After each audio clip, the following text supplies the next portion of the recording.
Is visible heat transfer coefficient expressions are there for kettle reboiler? Is it visible?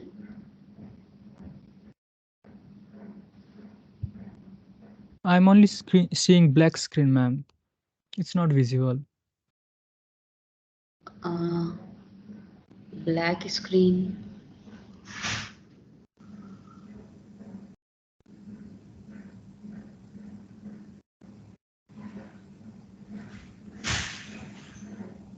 Because at my end it is Yes, showing ma'am. It's visible now. It's visible. PPT mode, right? Yes, ma'am. Okay, okay. So good morning to all, and in this class we will continue discussion on reboilers, which we have started from the last class, and there we have discussed the use of reboiler and what are the different types of reboiler available, and we have discussed details of each type of reboiler, their working and their merits and all. So all that we have discussed. Just one thing I would like to add, like when we were discussing the natural circulation reboiler, we have discussed that the upper tube sheet of the heat exchanger, which is of the reboiler, that should be aligned to liquid level, right? That point we have discussed. Another point which I missed is like for this type of reboilers, only one pass is applicable. Okay, like that is if you just a moment. Yes. It is natural circulation thermosiphon reboiler is visible, and in this if you consider this particular diagram, there this tube sheet level should be equal to should be corresponding to or aligned with liquid level. Just slightly above and down, that will be okay, but it should be aligned with this liquid level. Second point is because this is shell and tube heat exchanger only. Okay, tubes are there and shell side is available here. So when we consider this shell and tube heat exchanger as reboiler, in this particular thermosiphon reboiler, only one pass is applicable. Okay, because we need that natural circulation to occur, and which least hindrance or least friction should be there. Therefore, the fluid will pass always through tube in vertical position, and it will always be one type. Okay, one shell and tube heat exchanger. However, for horizontal you may use 1 2 type, no problem.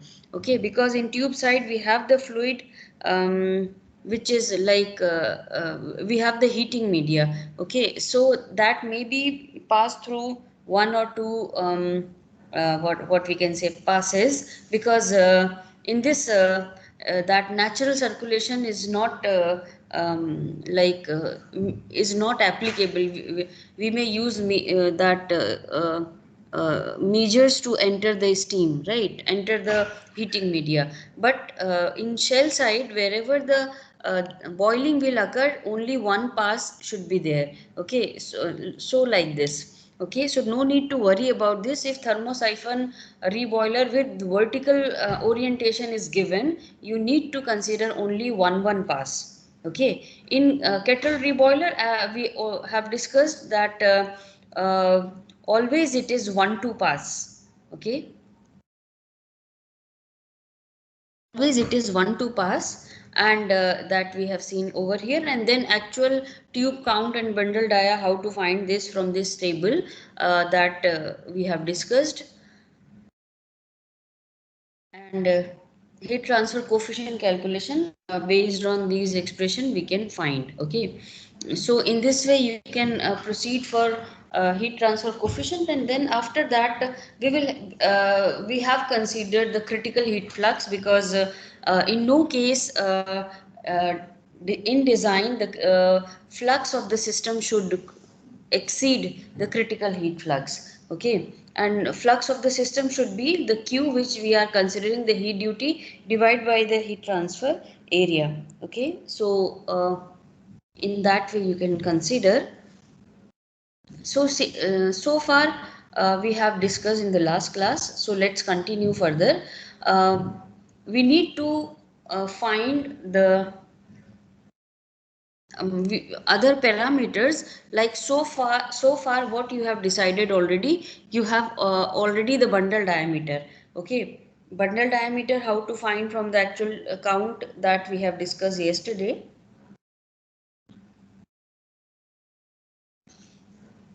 So bundle diameter we have already seen, and then after that we need to find shell dia. Okay, because heat transfer coefficient and all we have calculated based on the bundle dia.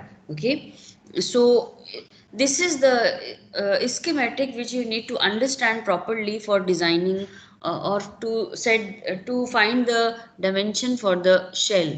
So if you consider this small circle, it shows the bundle.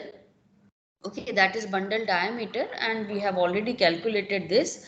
Beyond that we have this dotted line which we consider as the wear height.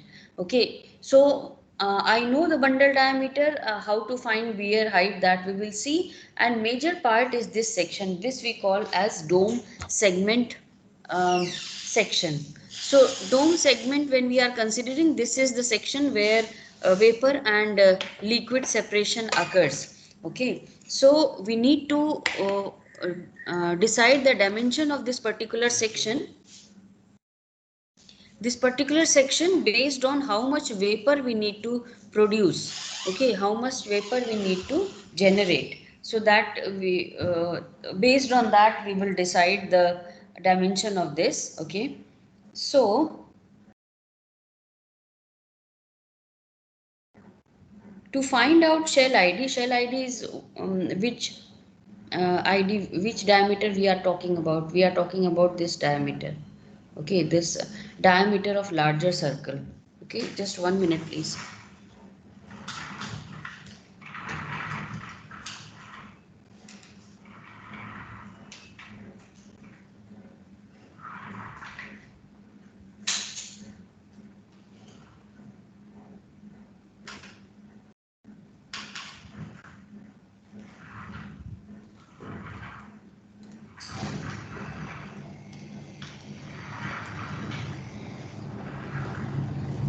So the shell ID, what we are talking is that diameter of outer circle, as you can see in this schematic. So that we need to find. Okay, so the procedure, usual procedure is that we first find out bundle diameter, then add clearance, and then we can find out the shell diameter. However, in this case, shell ID uh, is comparatively large in comparison to normal shell and tube heat exchanger. So we need to find out this shell ID in entirely different way. Okay, so if you consider this particular section and this particular section, this section which we call as dome segment area. Okay, dome segment area, that is at least 40%. uh, that is the thumb rule, that it not, I should not say at least, because we need to decide based on the vapor we are creating, we are generating. But the thumb rule is that that up, if you see, the rule of thumb is that the distance from uppermost tube to top of the shell. Okay, uppermost tube means from here from here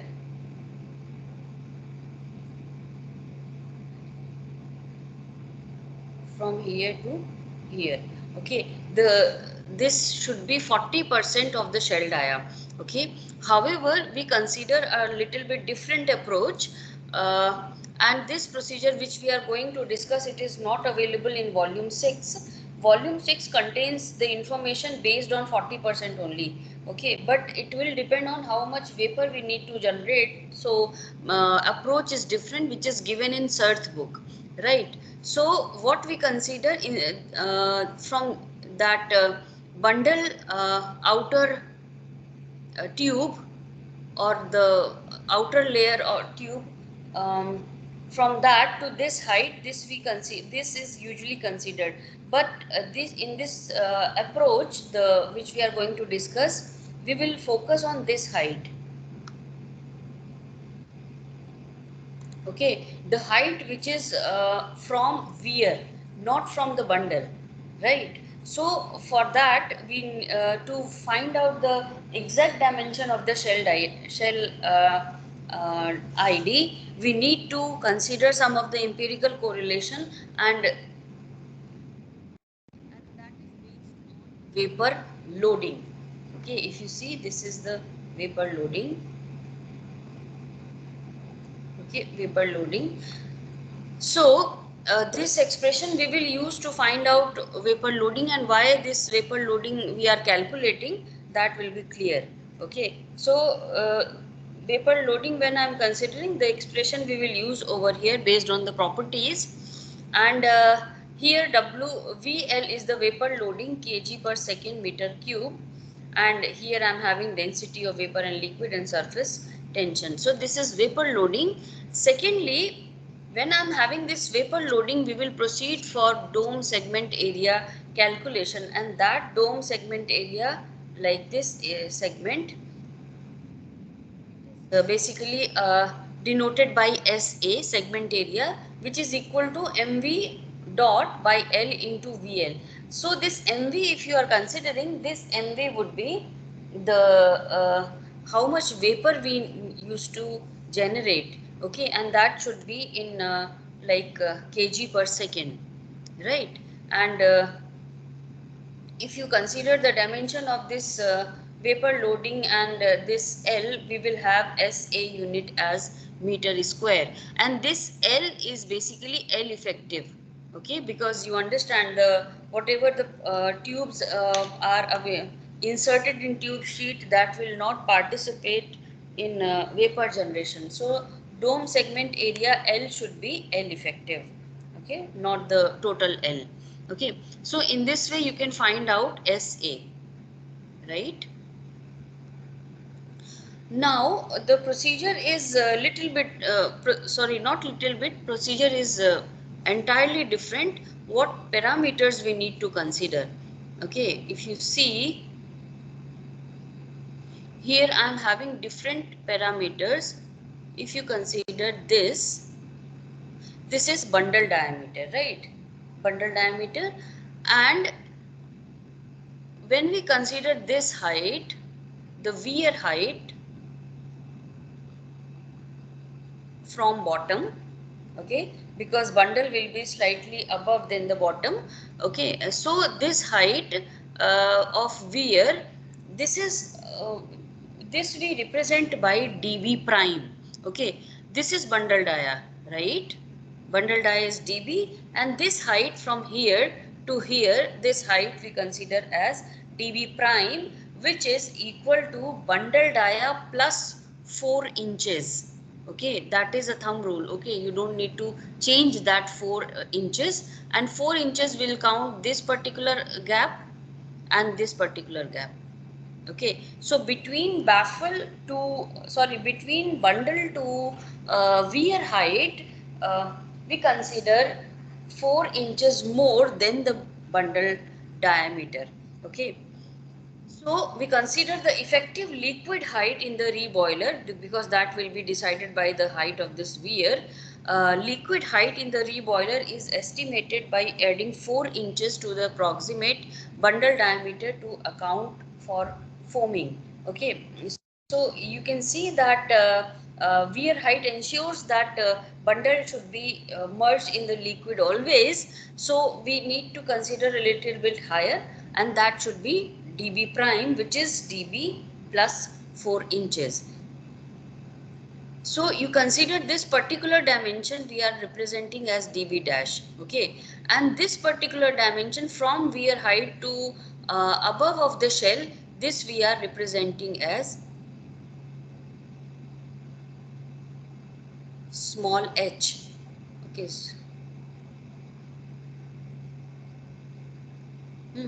So that is a small h, and this height we consider as dB prime, okay. So dB prime plus h would be ds. I hope you are getting my point. dB prime plus h would be your shell dia, right?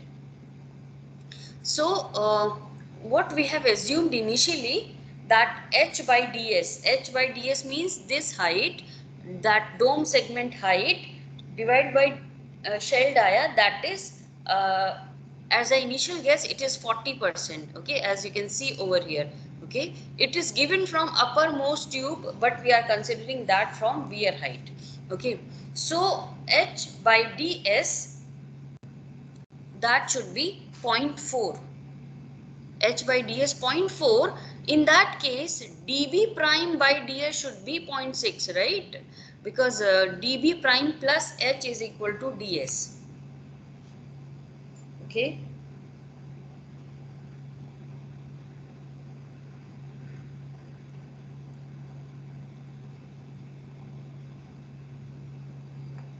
So here I am having h by ds as 40%, and ds shell dia would be dB prime by dB prime by 0.6 would be the shell dia. If I am considering h by ds as 40%, please keep in mind, okay. So shell dia should be dB prime by 0.6, right? So in this way you can find out shell dia, okay, depending upon this, right?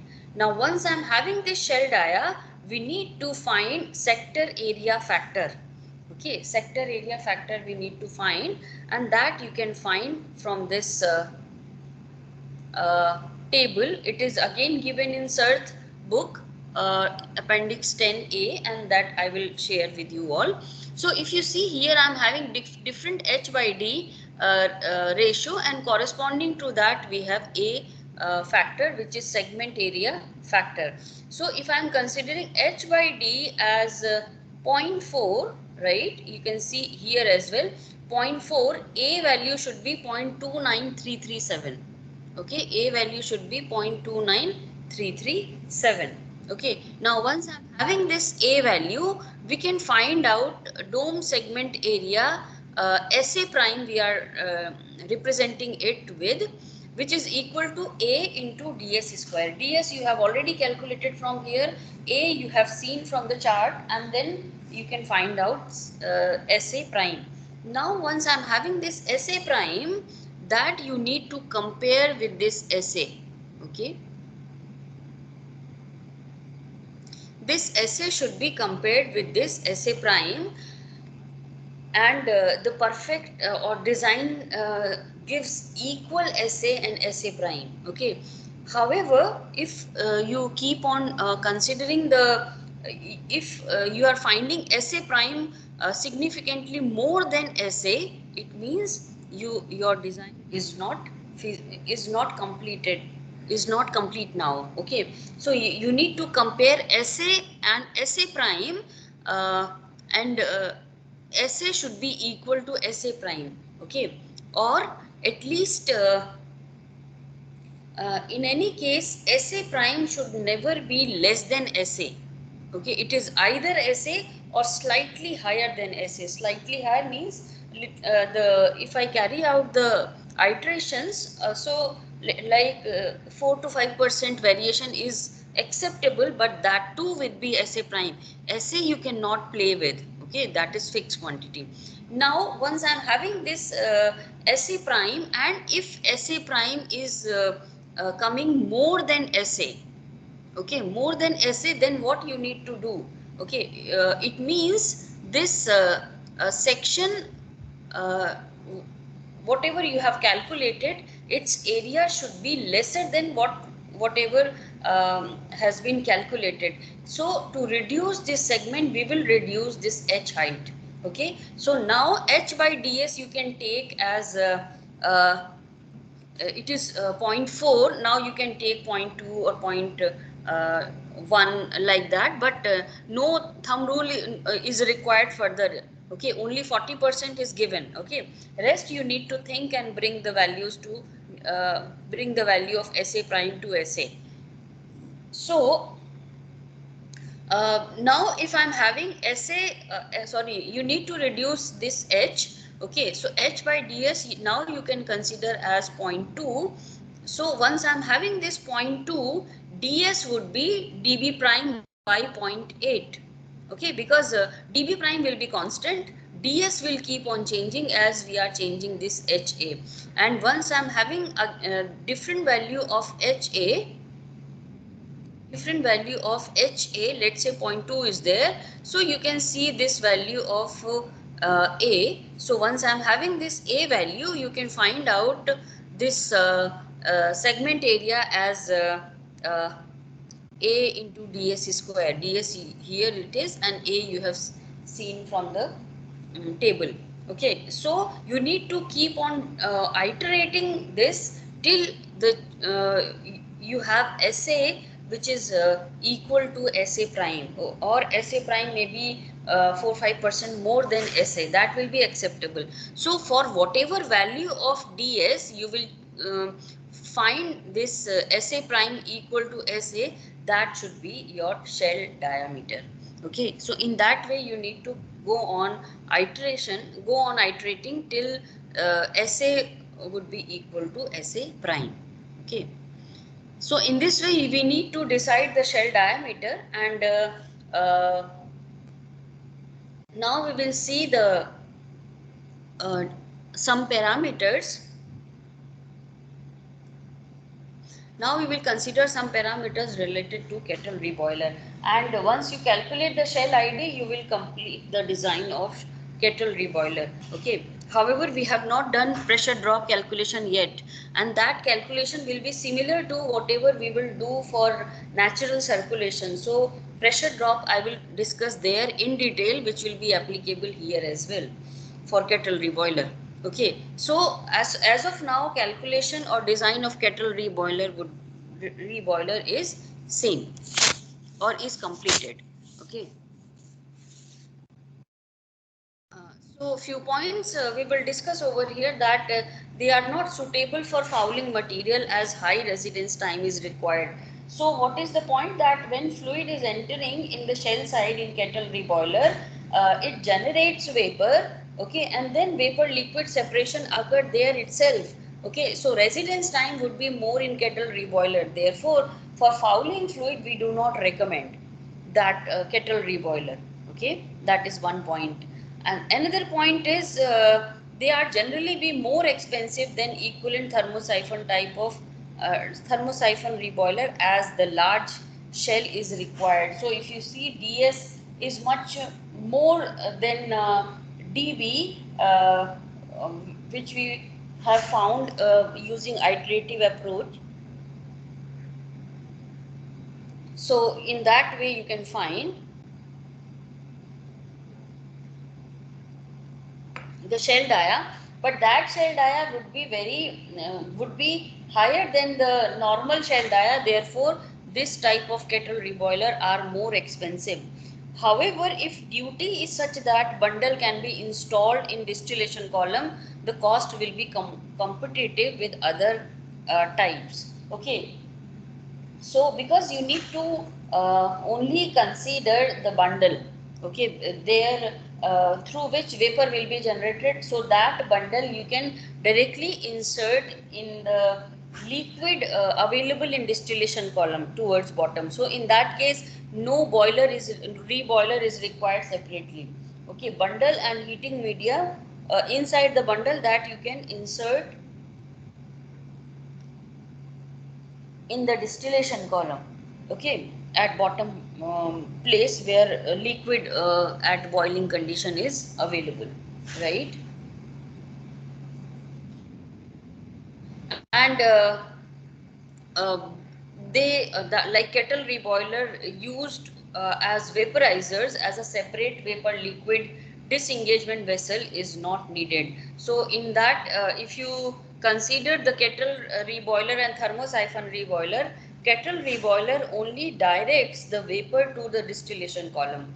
However, this thermosiphon reboiler, it directs vapor as well as liquid both to distillation column. Therefore, kettle reboiler, a separate liquid vapor disengagement is not required, which is advantageous, but of course that would be expensive.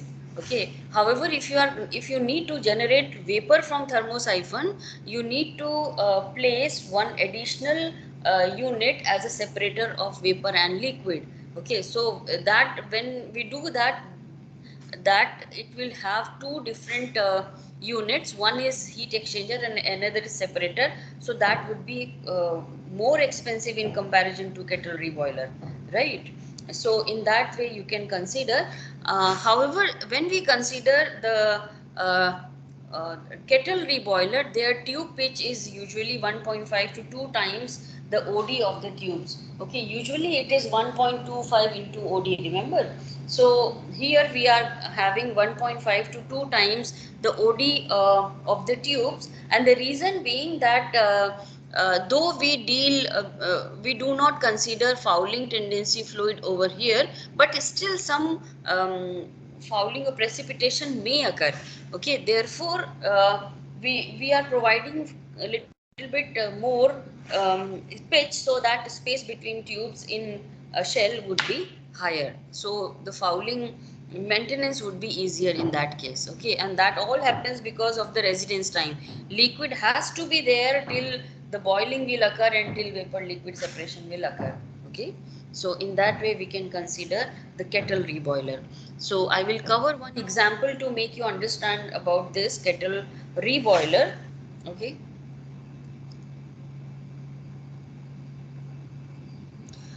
So here I am having the example, which is like design a kettle reboiler to vaporize chlorine available at 10 degree Celsius and 5 bar pressure.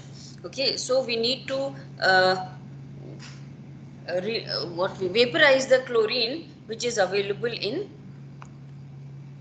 uh, uh, like which is available in liquid phase. Okay, that we need to vaporize. Okay, and boiling point of the chlorine is 10 degrees Celsius, so you can understand that it is only it is available at boiling point only, and when we provide the heat, directly vapor formation will start instead of sensible heat transfer. Okay, so in that way you can consider this boiling point of chlorine is 10. Heating fluid in is water available at 50 degrees Celsius, and it is to be cooled up to 30 degree. So 50 degree to 30 degree water is available. Latent heat of chlorine is given.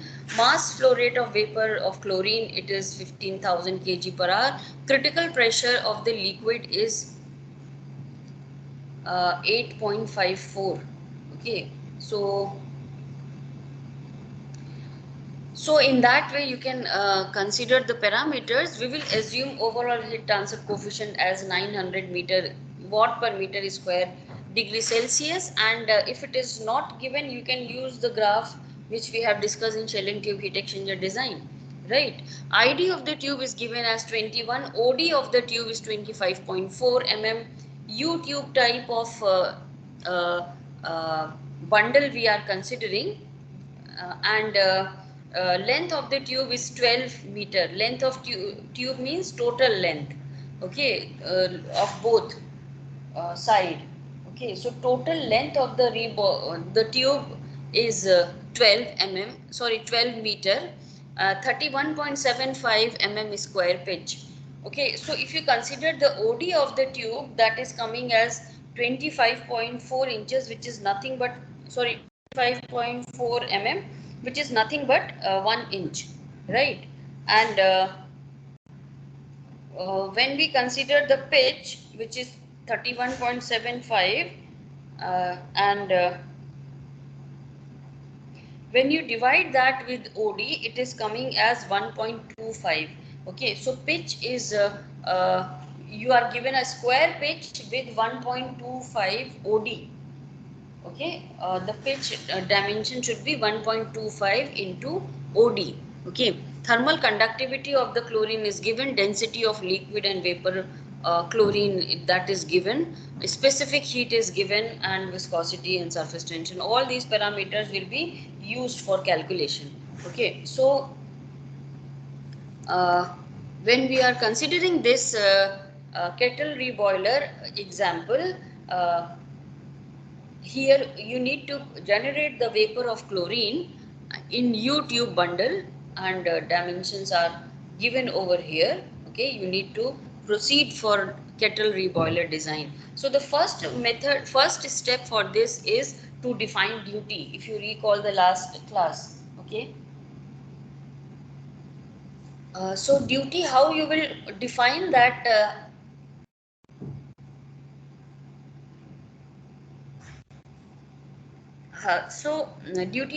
Duty how you will define that is 15,000 meter 15,000 kg per hour vapor you need to generate, and that should be multiplied by latent heat, and that we can consider 1083.33 kilowatt. So that is nothing but m lambda. Okay, and the duty you can obtain, and once I'm having the heat duty, we will find out LMTD. Okay, and if you observe LMTD, uh, chlorine side, the temperature is 10 degrees Celsius, that is at boiling point, and at the same point, at the same temperature, boiling will start. Okay, so what we can say that the shell side we have only isothermal condition. Okay, however, tube side we are having 50 degrees Celsius and 30 degrees Celsius. So variation we expect in tube side, but shell side no variation we observe. Therefore, we will calculate LMTD only. Okay, if both side variation is there, you need to consider LMTD with FT correction factor. Okay.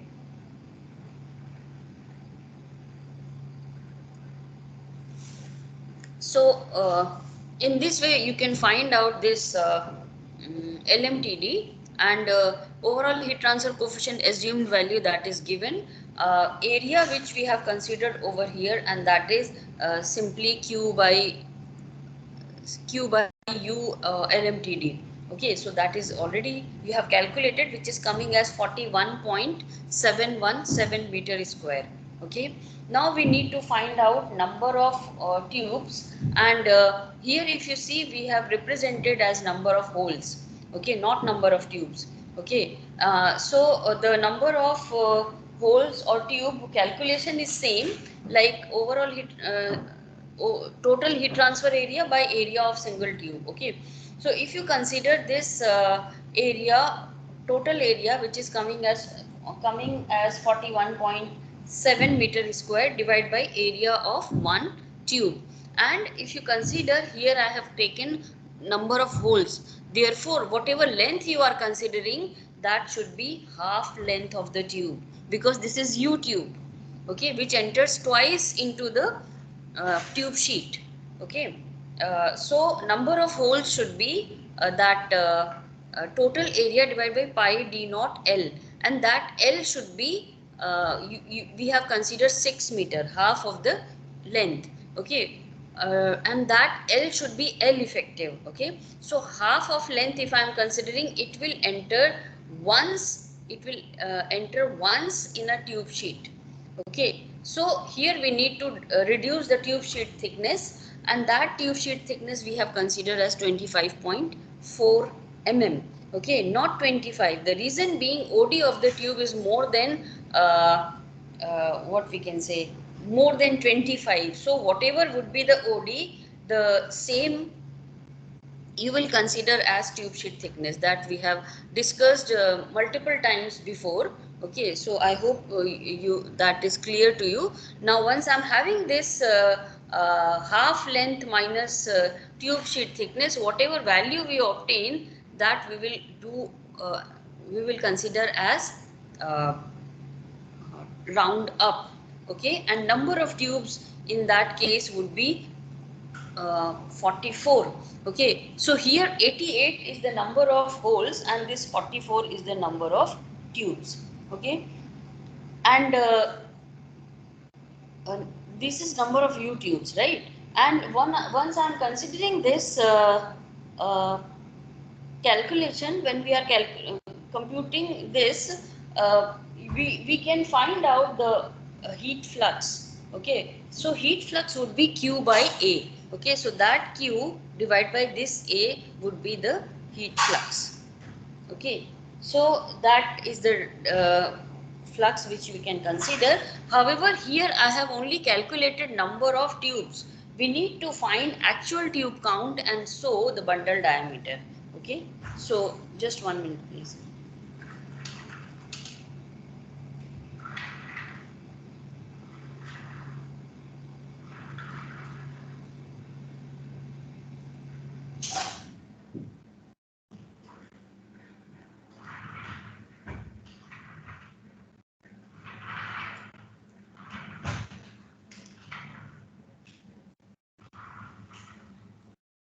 So in this way, we have only calculated number of tubes. Now we need to find out actual tube count. Okay, and for actual tube count, you need to refer this table, which is table C1 to C7. Okay, and at the top you are given the specification of the tubes. Okay, like this table is useful for 5 by 8 inch OD tubes and 13 by 16 inch square pitch. Okay, however, in this particular example, we consider OD of the tube as 25.4 mm, which is 1 inch. Okay, 1 inch OD and 1.25 into OD would be the pitch. Okay, so and the pitch is given as square. So you see the dimension which are shown over here as a table caption, that will not be what we can say directly related to the dimension we are having. Okay, so this table C1 will not applicable. Table C2, if you see, this is again a tube count for 3 by 4 inch OD and 15 by 16 triangular, so this will also not work. Table C3, 3 by 4 inch OD and 1 inch square pitch, no. And here I am having tube count for 3 by 4 inch OD and 1 inch triangular pitch, which is not the case. And if you see in this, we have tube count for 1 inch OD and 1.25 inch square pitch. So that is the exact information we are having. Okay, so we will use table C5 for this particular example. Okay, every time this table will keep on changing, only you need to consider the you need to read the caption of the tables and choose the correct one. So we have chosen C5 as the correct tube sheet, sorry, correct tube count. Okay, or correct table. So C5, when I'm considering, we are having TEMA U, which is the U tube. And if you consider this is when I'm having YouTube, we have at least 1 2 pass. Okay, pass of tube side cannot be less than 2. Okay, at least two passes will be there, so we will have this. Okay, and you understand that also, like kettle reboiler, the recommended passes are one shell, two tube passes. Okay, so here we are considering this, and if you see 44 is given to us directly. Okay, so when I'm considering this 44 and corresponding to this, the diameter is given as 12 inches. Okay, 44 is already given. If it is more than 45, you need to choose next value available in this table. That's why we are considering this is the calculated number of tubes. Actual tube number of tubes or actual tube counts we can see from this table. So 44, it is already given, and we have this 12 inches as shell ID, but it is not the shell ID we are looking for kettle reboiler. Okay, if you are having normal shell and tube heat exchanger, then you can have this 12 inches as the shell ID. Okay, if your number of U tubes are given as 44. Okay, so 12 inches are shell ID, and uh, once I'm having this shell ID as 12 inches, we can find out the bundle diameter which is slightly lesser than this shell ID, and to reduce the value of shell dia to calculate bundle dia, we deduct at least 0.25 inches from the this value which we have seen from the table. So 12 inches minus 0.25 inches, that we need to deduct always to find out bundle diameter, and it is coming as 11.75 inches, right? So bundle dia we are getting as 298.45. Okay, now okay. Now here we have calculated the flux, which is this heat duty by this total area. Okay, and whatever number of tubes which we have calculated, 44, that is exactly we have found in that table, right? However, if this we cannot find exactly in the table, you don't need to interpolate or something. Whatever value you have calculated, just above value you will find from the table. If in this case it is exactly available, so we have not taken. Otherwise we can have change in number of tubes, and if I'm having change in number of tubes, we will have change in this area. Okay, because that area will depend on the based on that we have calculated number of tubes only, right? So number of tubes, if it is more than the calculated number of tubes, you need to find the actual area. And how you will find that actual area? That should be area of one tube. This is the expression into number of tubes into 2, because here you have considered just half length. Okay, so if let's say if you are counting 60 tubes, so 120 into this value you need to choose to find out correct area. Okay, now if you are having correct area, then your flux will be will change, so that would be Q by revised area. Okay, so in that case you need to find out the revised area, as we have just discussed.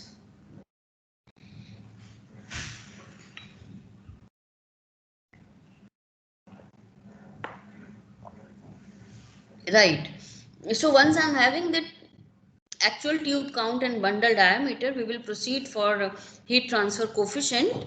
And if you consider the heat transfer that boiling which we are considering in kettle reboiler, the bundle is always merged in the liquid. Okay, so the surface is always within the liquid, and therefore we call that as pool boiling. So you can see that is nucleate boiling. Okay, that you can consider over here. Okay, because that drops will be formed over the surface, and then in that case we can have this expression, this type of boiling. Okay, now once I'm having this expression Q, you can calculate. Okay, here area is same, but if number of tubes vary, you need to calculate revised area, which you can put over here. Heat duty will remain same always. Okay, PC, that is critical pressure, which is already given in the problem. So based on that you can find out the heat transfer coefficient, HNB value. Okay, that value is not shown over here, but you can calculate. You don't need to um,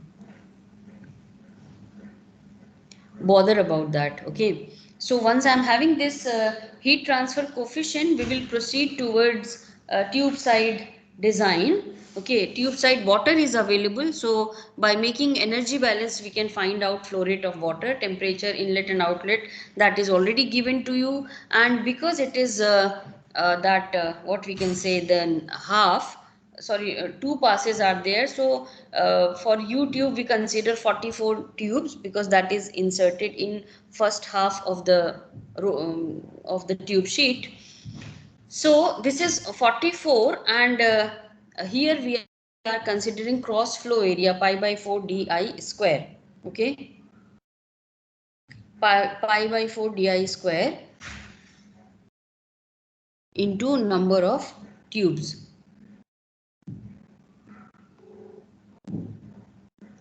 So if you consider this, we can find out cross-sectional area as cross-sectional area of pass. Okay, so it is coming as 0.01524, and the velocity you can calculate 0.85 meter per second. Okay, and if you consider in this case, we do not need to worry about the velocity and all, because we have to deal with 1 2 shell and tube heat exchanger. Two shells are not possible over here. Okay, and even the number of tubes that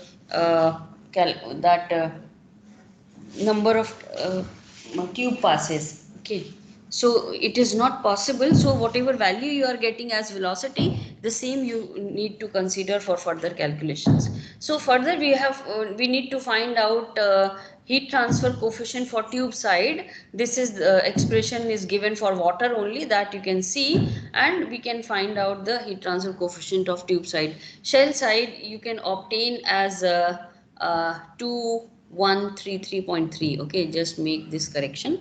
And here I am having the overall heat transfer coefficient. We are not dealing with 5 terms, we have only 3 terms. First is the HI, second is HO, and third is the thermal conductivity of the material, the middle term. Okay, so based on that you can find this overall heat transfer coefficient as 1334.76. Next step, again you need to compare with the assumed value. So error you can find as 48.3%, which is more than 30%. So what we need to do, we need to replace this UO with the assumed U with this UO, and then you need to proceed further.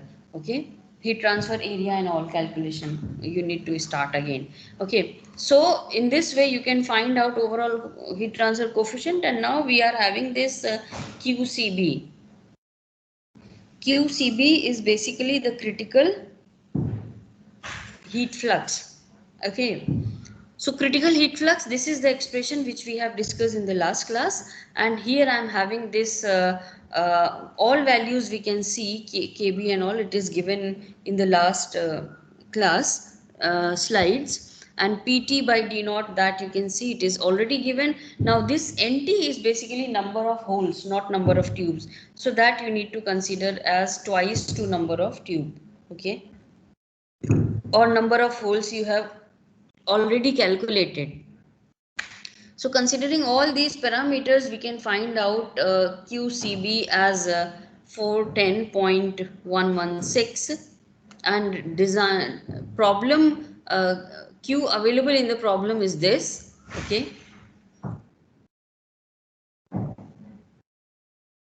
so the condition is Q should be less than 70% of maximum heat flux. Okay, and that is coming as maximum heat flux, 70% of that is coming as 287.08, and design flux is given as 25.968, so that you can see.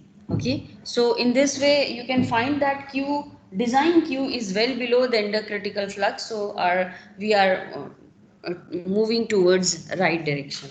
Okay, so just give me 1 or 2 minutes, then I will start, please.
Okay, so let's start further.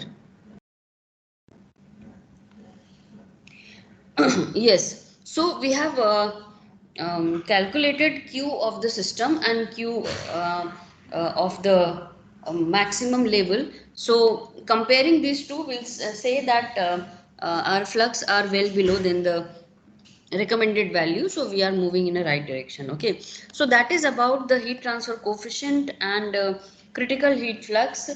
We have already calculated bundle dia, so now we will proceed towards shell dia calculation. Okay, so as we have discussed just in this class only, that the shell dia will depend on the uh, what we can say, the vapor loading as well as how much vapor we are producing. Okay, so if you consider the maximum vapor which is being generated is 15,000 kg per hour, and this is the vapor loading expression we have already seen, so its value is coming like this. Okay, now this SA segment area, dome segment area, that should be m dot by L into VL. L should be L effective. Okay, and m we are considering as 15,000 divided by this per second we are considering, and this VL we have already put over here. Now this L effective would be half length of the U tube minus the tube sheet thickness. Okay, so can I do this like you I don't know how you are considering this. Just try and understand what is the segment area. Okay, just 1 minute.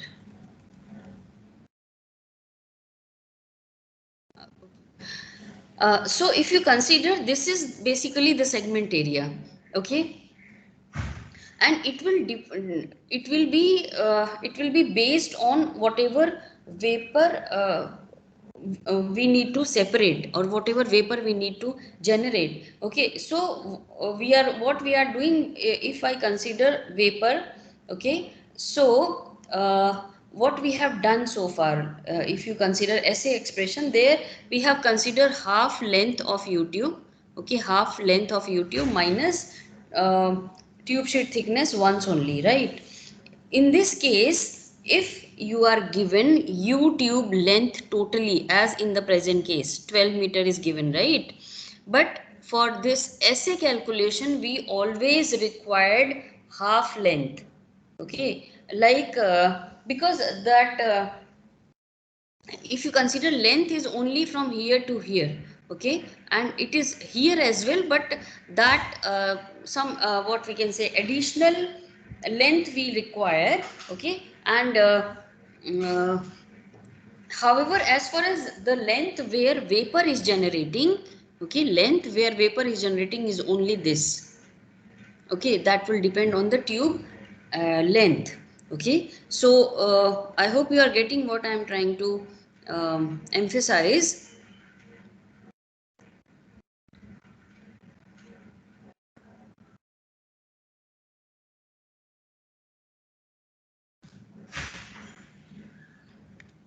So that length is fixed. So even if total length is given over here, you need to consider effective length based on half length of the U tube. And if it is a straight tube, okay, if it is a straight line, a straight tube, then no, you need to consider length as it is minus twice of tube sheet thickness. Okay, so in that way you can consider this SA, and it is coming as 2.037 times per minus 3 meter square. It means whatever SA you require, that is only this much. Okay, now we will proceed for shell side diameter calculation. So if you consider this shell side dimension, that is this diameter, the whole diameter, you are only known with bundle dia only as of now. Okay, so bundle dia plus 4 inches will give you this wear height. Okay, or that we are representing as dB prime. Okay, dB prime would be equal to dB4 plus 4 inches that we have discussed. And it is coming as 400.05 mm. Okay, now once I'm having this dB dash or dB prime, uh, we can find out the shell dia as like SA we have already calculated. We need to bring the calculated SA in towards this value only.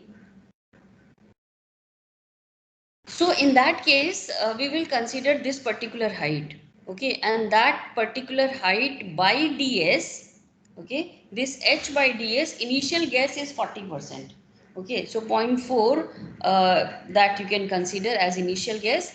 Now once I'm having this h by ds, you can find out ds as db prime by 0.6, okay, always remember db prime plus h is ds. Okay, so that you can consider. So shell dia you can find as 666.75 mm. Okay, considering h by ds as 0.4. So further we will find out that area factor, and that is corresponding to 0.4.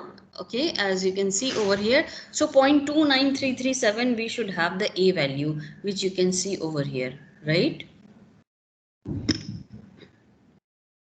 Now once I'm having this a value, we can find out SA calculated or SA prime, whatever you would like to mention. We are representing that as SA calc, and that should be a into ds square. So it is coming as 0.3104, and what we need to bring that SA should be 0.002. Okay, and it is coming as 0.13, which is very high in comparison to uh, the given value. So you understand, na? You cannot play with SA. You can change only SA prime or SA calc. Okay, so now h by ds we have considered that is significantly high. We will choose another value where less area would be required, and that should be h by ds we are considering now as 0.1. There is no thumb rule like 0.4 to directly 0.1. You need to consider 0.2 like that. Okay, but here difference is more, so we are moving towards lesser value of h, and so L by ds is 0.1. Once I'm having L by h by ds as 0.1, db prime by ds as 0.9. Okay, so that you can consider over here. So ds we can obtain as 0.445, again corresponding to h by d as 1. H by D is 1. So A value 0.04087. So that you can see over here. Again, we need to find out the segment area. So that we need to multiply A with ds square. So it is coming as 8.07 times power minus 3 SA square, which is still, sorry, SA prime, which is still more than SA required. Okay, so again we need to reduce this h by ds. So you can see in that way you keep on doing permutation and combination to bring the SA will near to SA prime, or we can say to bring SA prime near to SA. Okay. So next h by ds we are taking as 0.044. Okay, so ds will be db prime by 0.956. So in that case 0.44, 0.044.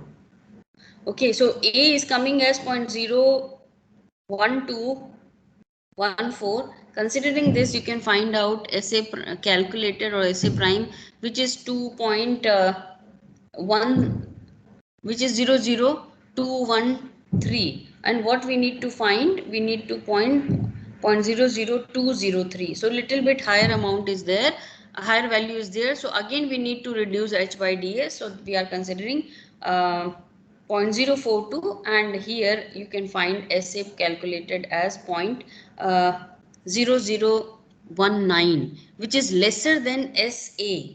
Okay, however we have discussed before that SA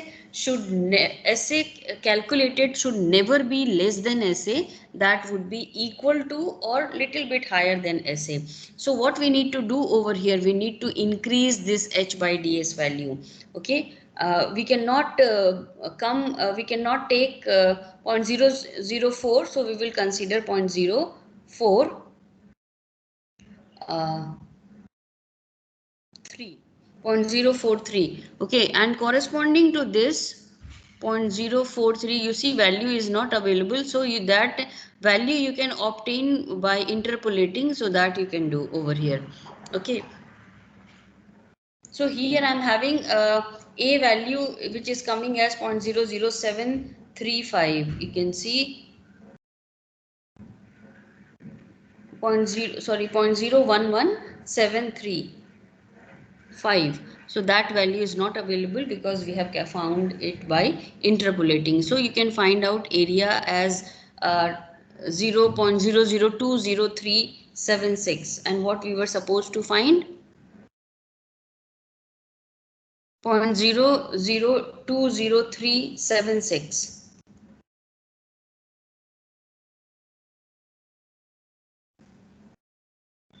Okay, value which we are getting as 0.00205, okay, which is slightly more than 0.002 0376, which we have calculated. So in this way we can consider that our SA prime value will be quite close to SA, that may be within plus minus 5 not minus, that should be plus 5% value we can consider. Okay, and ds you have already seen, so that ds for this h by ds, that would be the final shell diameter. So final shell diameter is 418 mm. Okay, so in this way you complete the design of kettle reboiler. Okay, and now we will proceed for design of thermosiphon or natural circulation reboiler. Okay,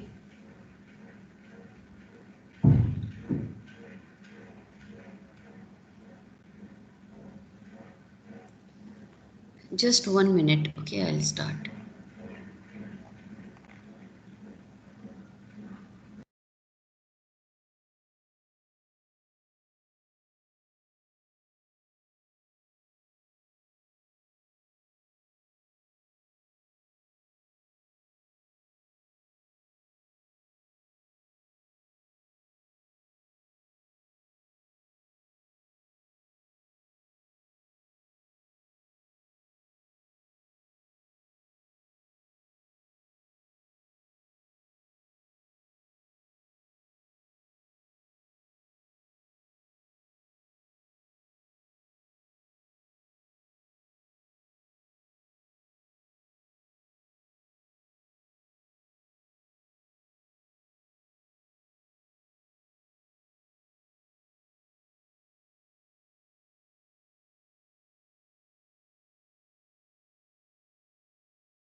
Okay, so let's start further.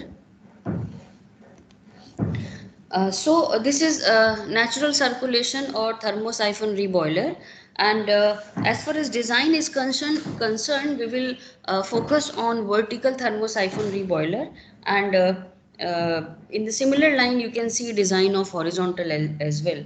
Okay, so in this case, when we consider the design is different, design procedure is different. Like usually what we used to do, we used to define duty, and then the bundle diameter, like that, bundle diameter, heat transfer coefficient, shell dia, like that we need to proceed further. And but here, because it is natural circulation, okay, because it is natural circulation, first of all we will ensure that circulation, that whether is it possible to have a natural circulation or not. And once it is there, we will proceed for the once we fix the what recirculation ratio, we can fix our design parameters like number of tubes and all, and then we will proceed for heat transfer coefficient calculation. Okay, not so far we have done. Okay, so in that case there is one thumb rule, that whatever heat flux you are considering, okay, that heat flux for thermosiphon reboiler should not exceed 37,900 watt per meter square. Okay, so this is the recommended value.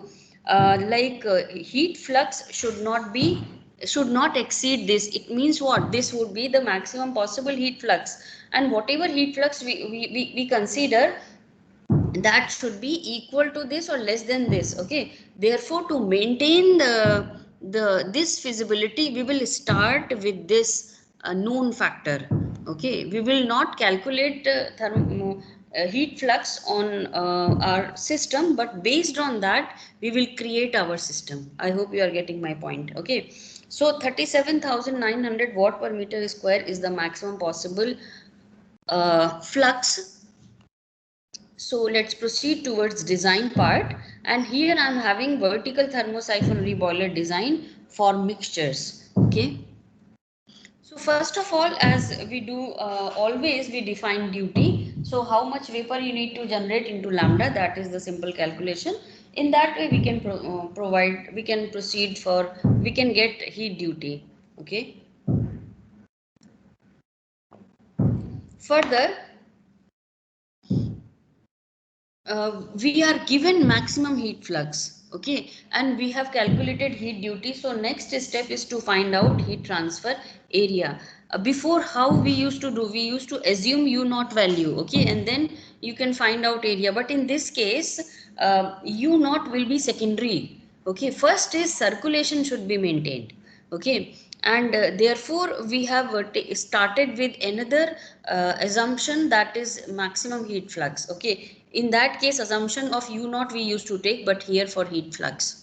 I hope you are getting the difference. So once I'm having this maximum heat flux, we can find out heat transfer area, and then we choose the tube dimensions. Dimension means dia and length and thickness of the tube. And once I'm having this, we can find out number of tubes required, right? And it will always one pass. Okay,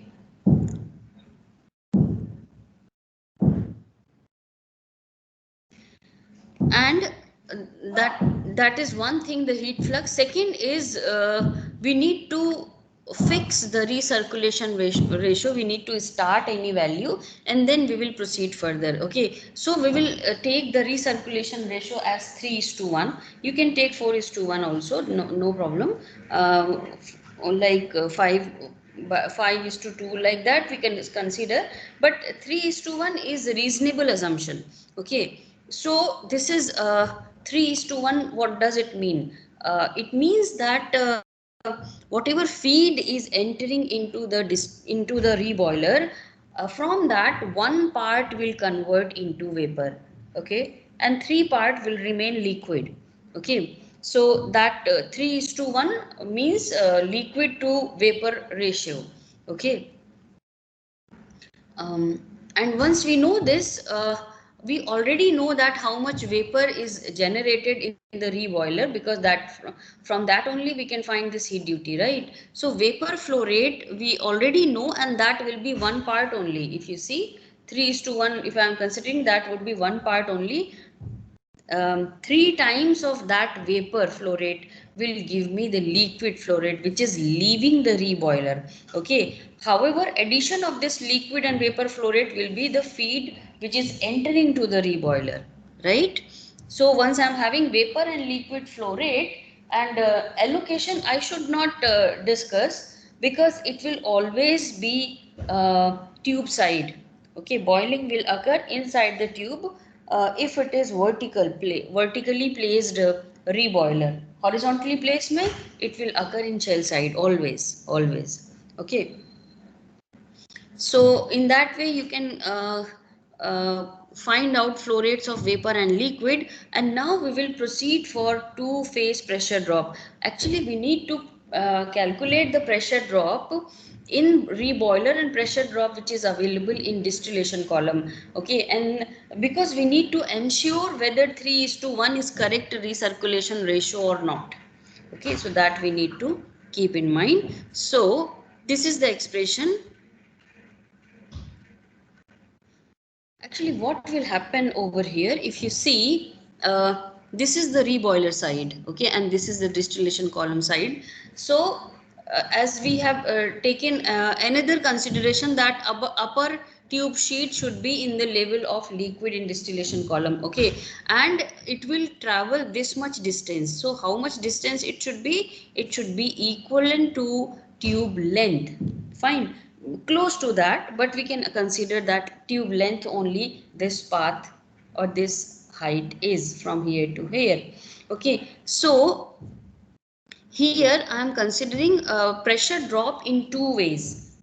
How? Like in this, whatever feed is entering, okay, whatever feed is entering, it is continuously moving upward and converting into the vapor. So how much vapor we will produce? Only one part, that we have already calculated earlier.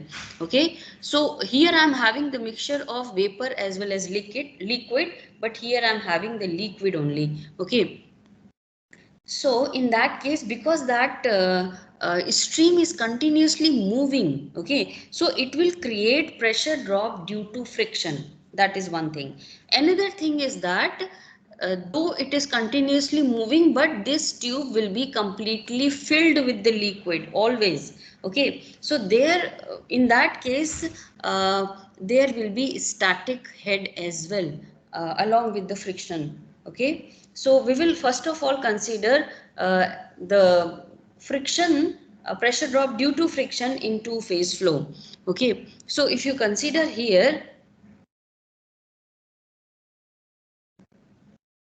if you consider here we have this 8 JF L prime by di, L prime by di rho ut by 2, and this is the viscosity correction factor. Okay, so in that case what we need to do, delta P is calculated at entry and exit of the tubes. The average value is considered over the tube. Okay, so what we need to do, because feed is entering and mixture is exiting, so we will consider this friction loss, considering the fact that firstly only liquid is moving from here to here.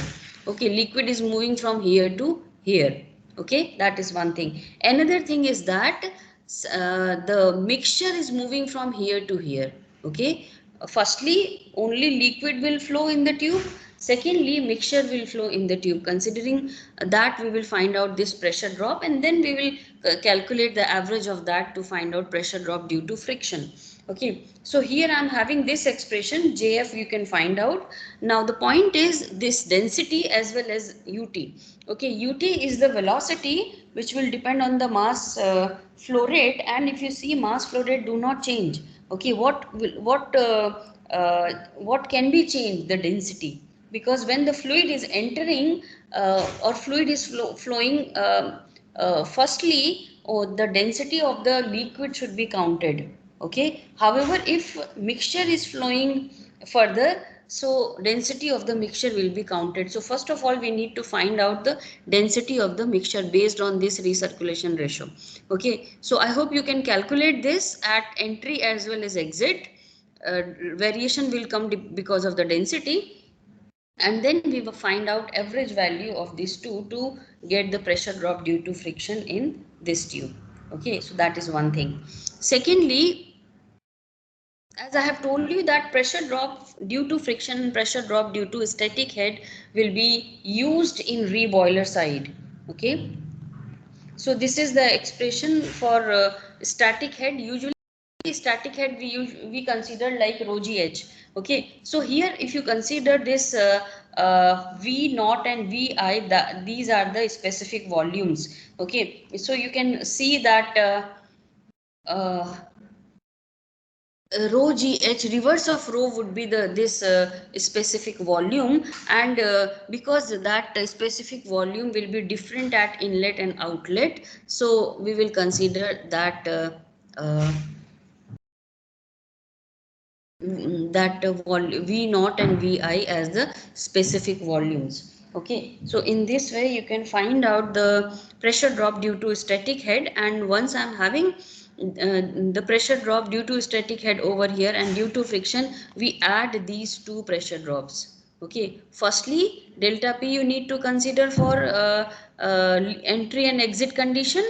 Take the average, that is pressure drop due to friction, pressure drop due to static head, that just we have seen. So add these two pressure drop, and these two pressure drop should be lesser than the available head. Okay, available head over here is rho gh only.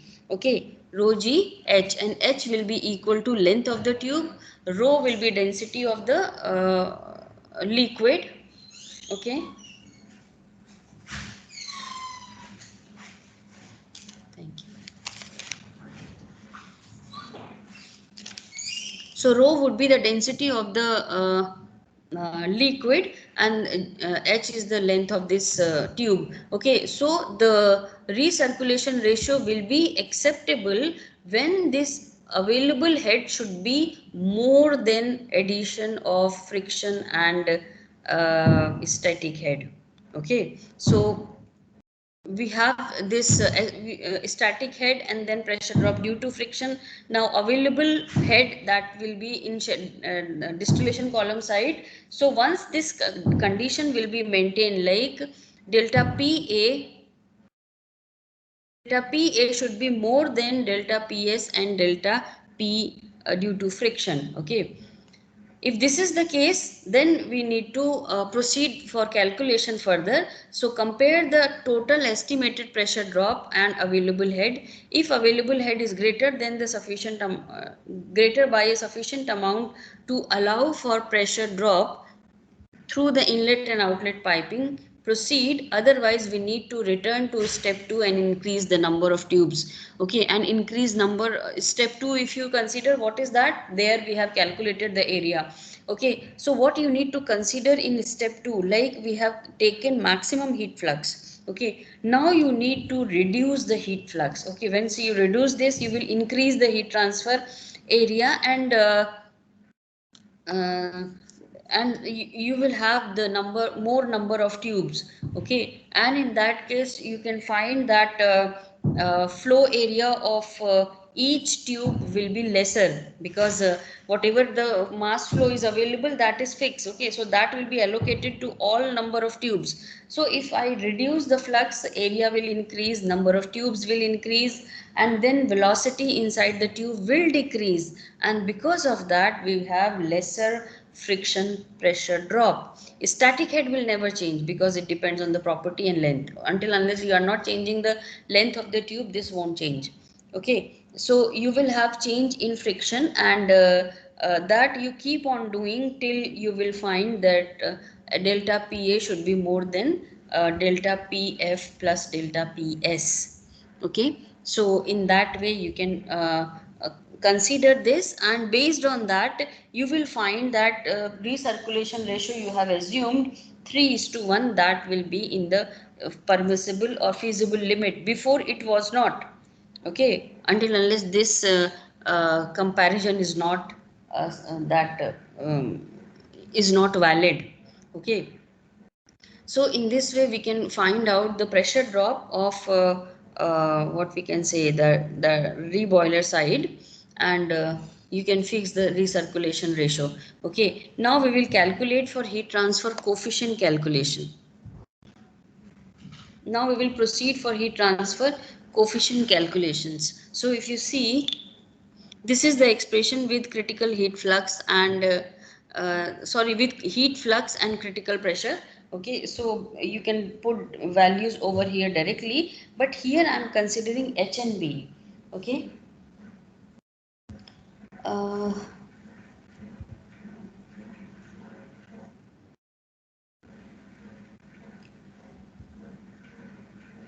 so how we will consider this?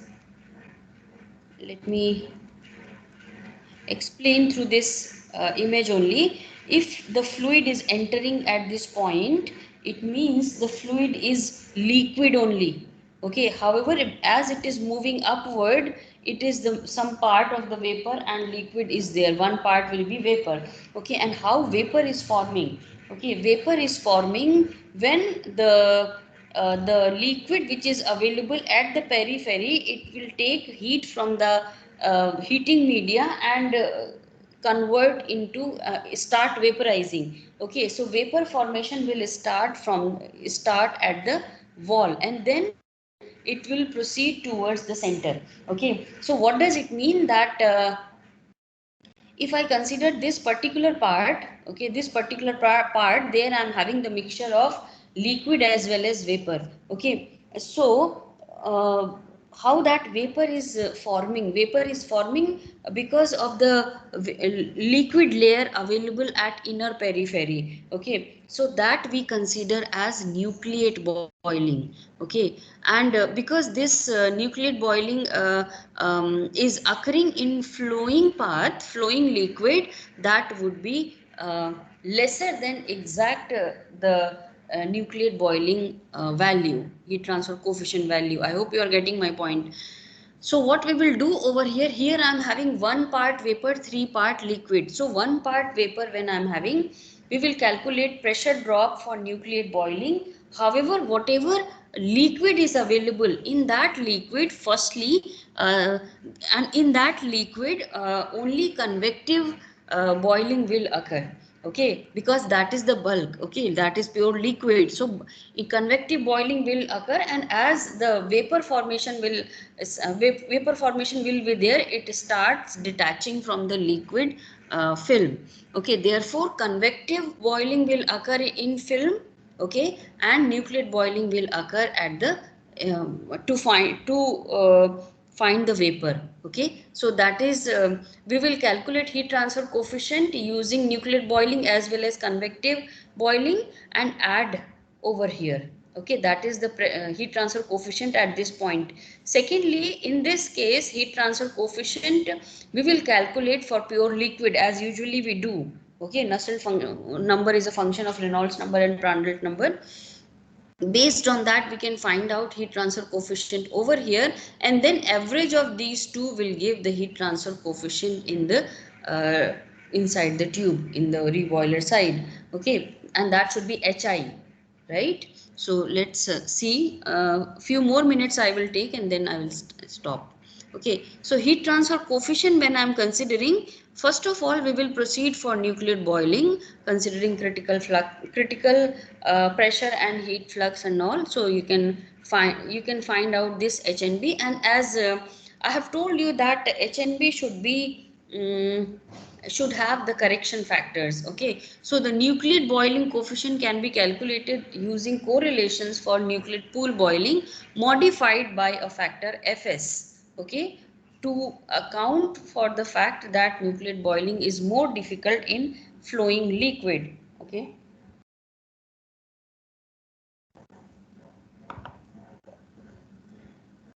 so in this way you can find out this what we can say, you can use this graph where I'm having REL and FC power 1.25, and here I'm having Fs, that is suppression factor. Okay, so Reynolds number for liquid, that should be 1 minus x GdE by mu L. Okay, so that is basically dE should be di because that is inside the tube we are considering, and J is the mass flow rate per unit area. Okay, and 1 minus x is what? X is the amount of x is the vapor quality. Okay, if let's say one part is converting into vapor and three part will be in liquid, so that should be x should be 0.25. Okay, so points REL is the Reynolds number for liquid film only, for liquid only at the exit. Okay, so that should be 0.75 GdI by mu L.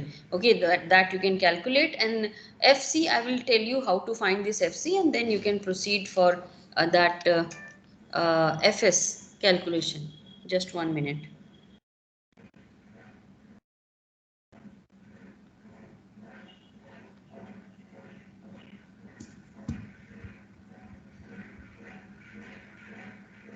Okay, so in that way you can find out correct HNB prime, which is equal to HNB into FS. Okay, you still have to find out FC, then only you can use this graph.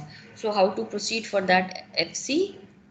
uh, FC is the convective HFC is the convective coefficient and is calculated assuming liquid phase is flowing in the tube alone. Okay, so we can find out that HFC we can have convective boiling coefficient or convective coefficient, and that Reynolds number here, which Reynolds number you will use, you will use a REL, which just you have calculated in the last slide. Okay, and the convective boiling HFC prime can be estimated using correlations for single phase. Single phase correlation is given over here, and that should be modified by FC.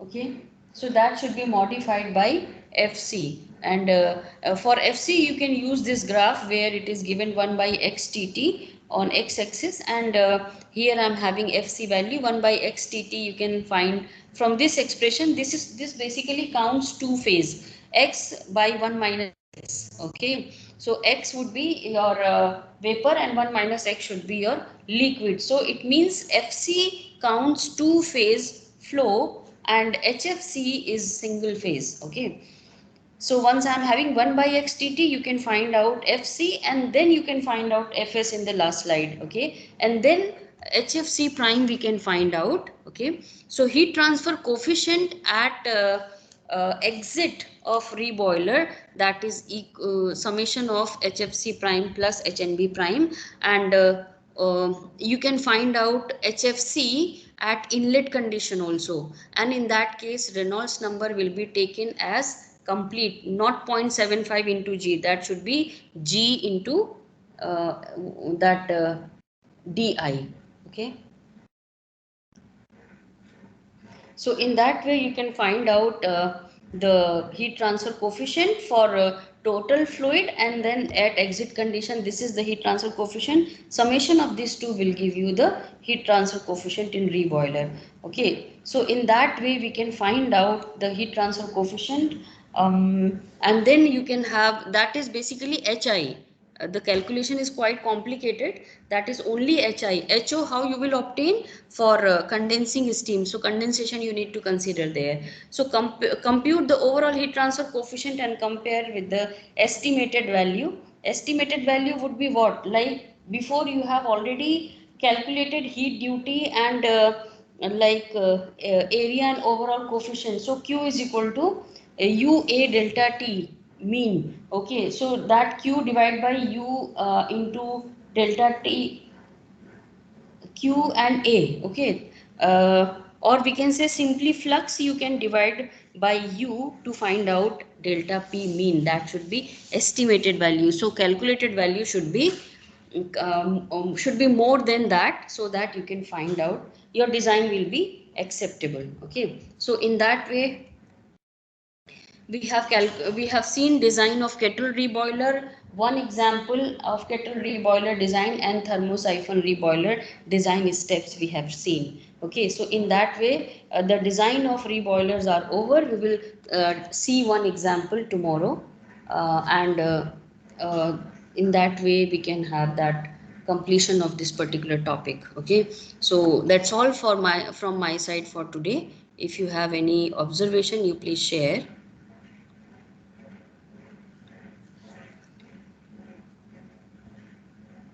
Otherwise, that's all from my side.